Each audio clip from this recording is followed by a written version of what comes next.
Hey guys, Tomboy601, and we are in the shop today because, well, a certain amount of content came back today, and I have thoughts and opinions, and, well, that's why you're here. I'm going to share it. And for those of you who don't want to see shop video for the rest of this, look, right here. It's a game in a Parseval using some of the content, proving that even after this 2.0 little stretch, carriers may be a wee bit still overtuned. But enough about that. Let's get into Transformers. And I think the important thing to understand right here before we really dive in is understand my history specifically with this DLC, with these characters. Because prior to me being a CC, there were 2 pieces of content that I bought in this game, that I spent my hard-earned money on, outside of the campaigns. The first was my one and only premium, the Graf Spee.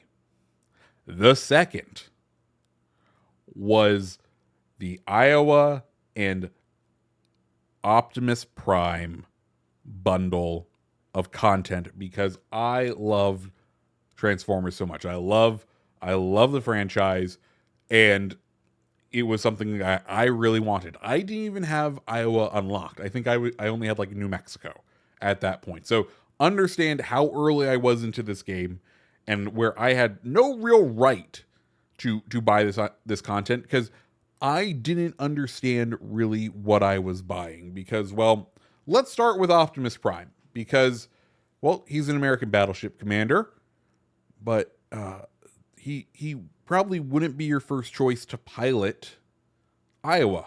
In fact, he is a brawler commander. He's the equivalent of Willis Lee.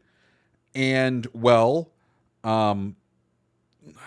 he's not exactly much better than Willis Lee, but when I picked him up, I didn't want to admit to myself that I was a dum-dum and was an idiot and bought something that I wasn't prepared for.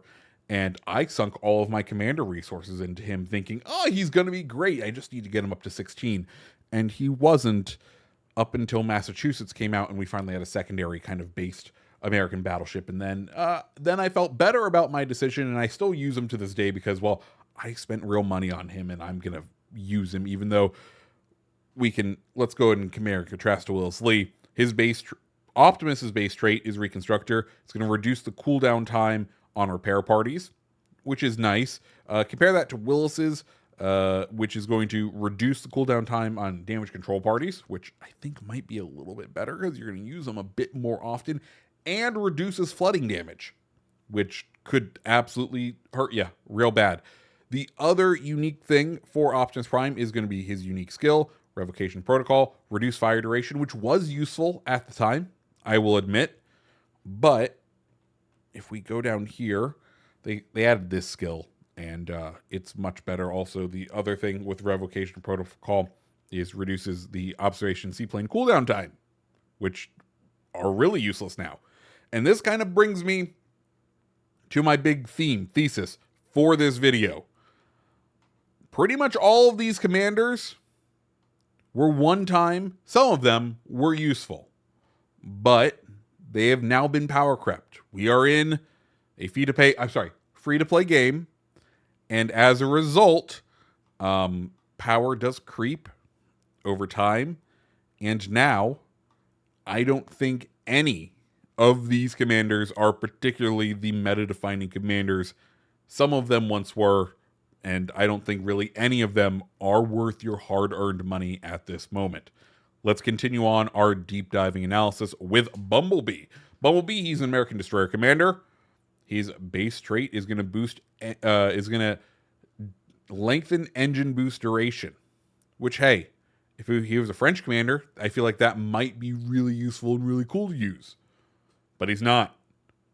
In fact, as far as a premium commander goes, he competes with Victor Mortif, who decreases reload time on destroyers, which for gunboat destroyers is pretty key, and that's probably the better of the commanders to go. He's a Halloween commander. We'll get onto a little rant on all that a little bit later, but that's his base trait. His unique skill is this right here, calculated inversion.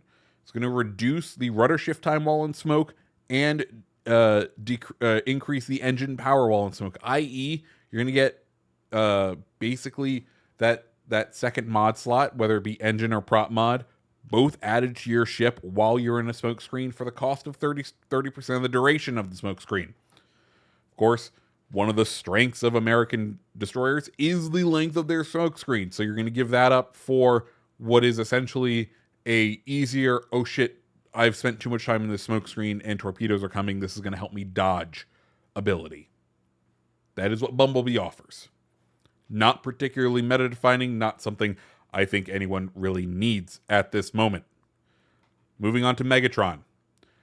You may notice something. I have no inspirations on him.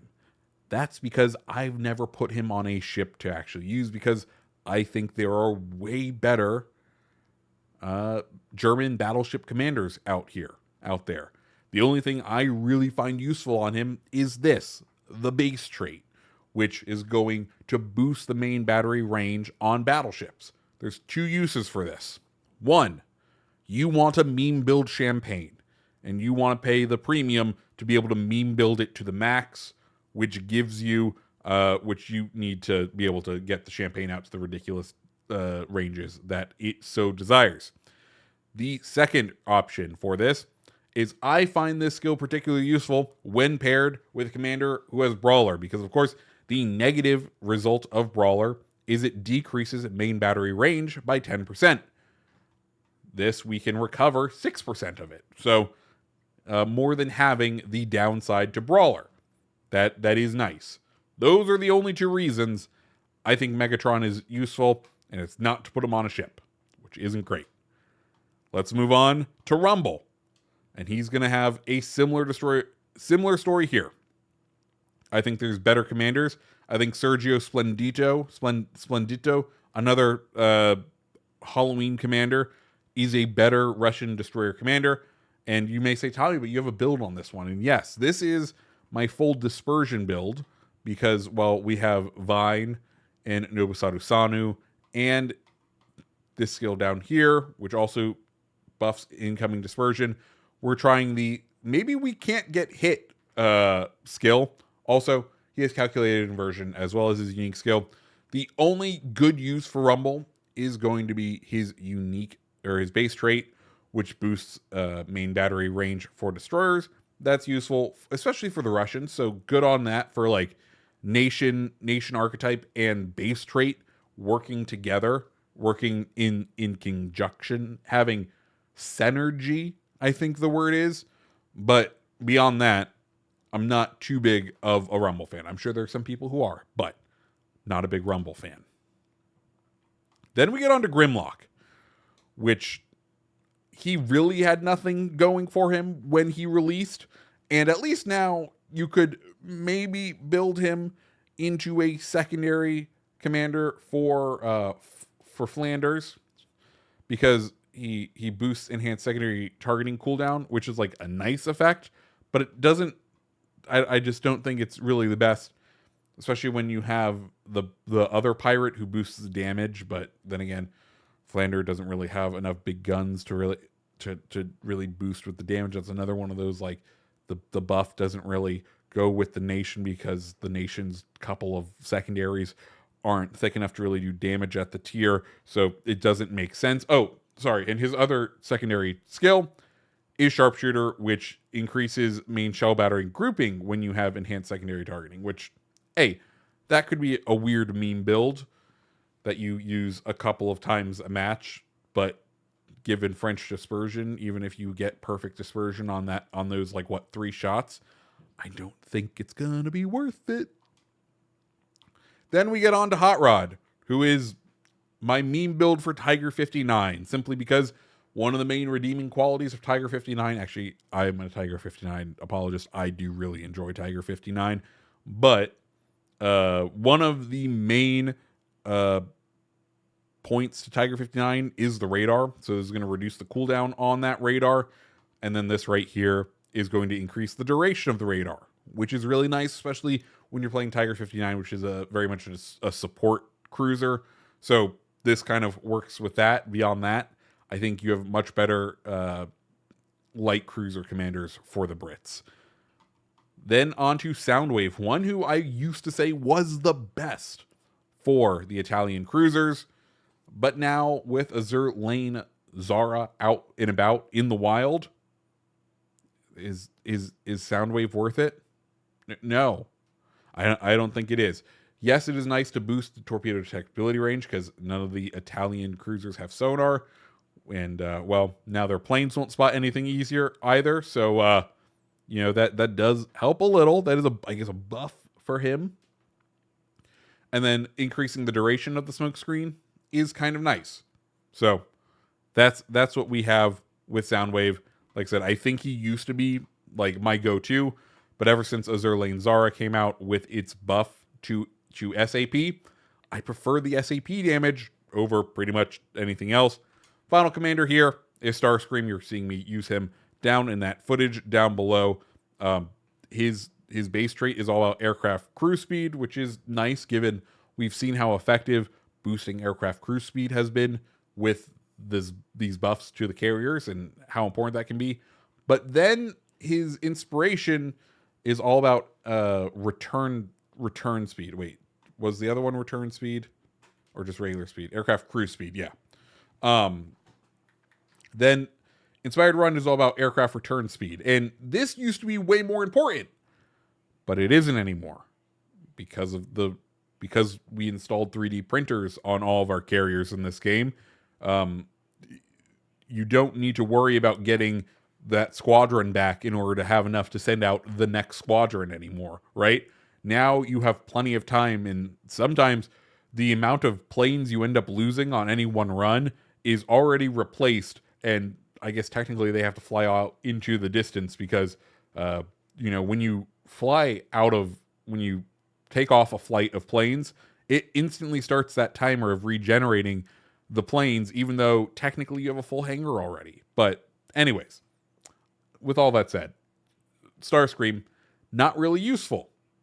So we've gone through the commanders, nothing really that great. So what's next? Well, I guess we could go look at the collector's choice, i.e., all of the skins that are available for these ships. And I will say that, I did buy this skin.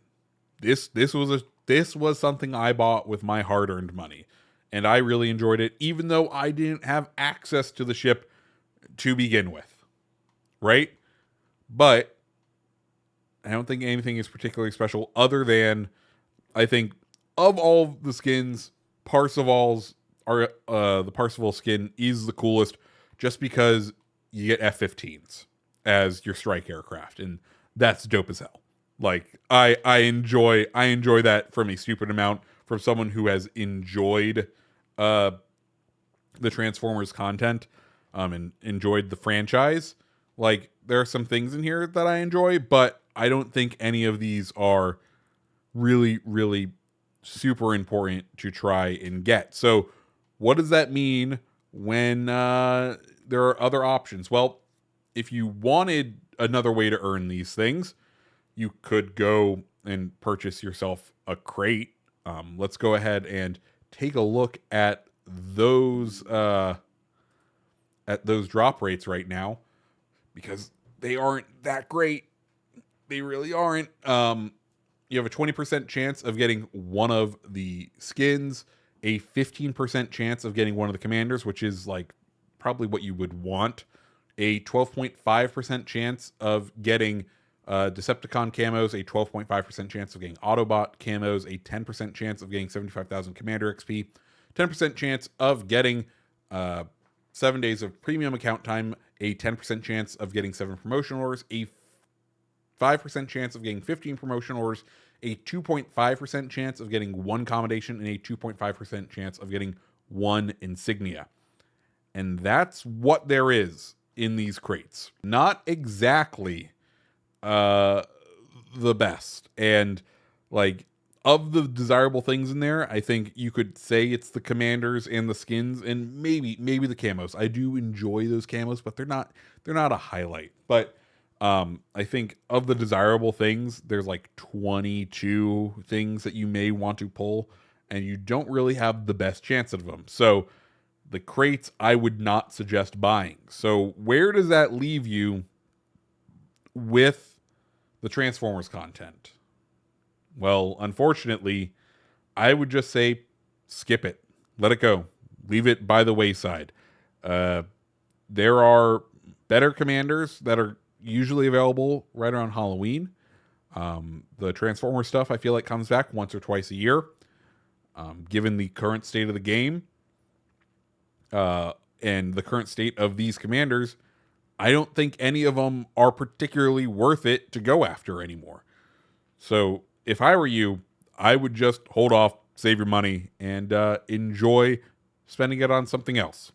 Anyways, guys, if you like this video, go ahead and hit the like button, hit the subscribe button, and I hope you have a fantastic rest of your day. See ya.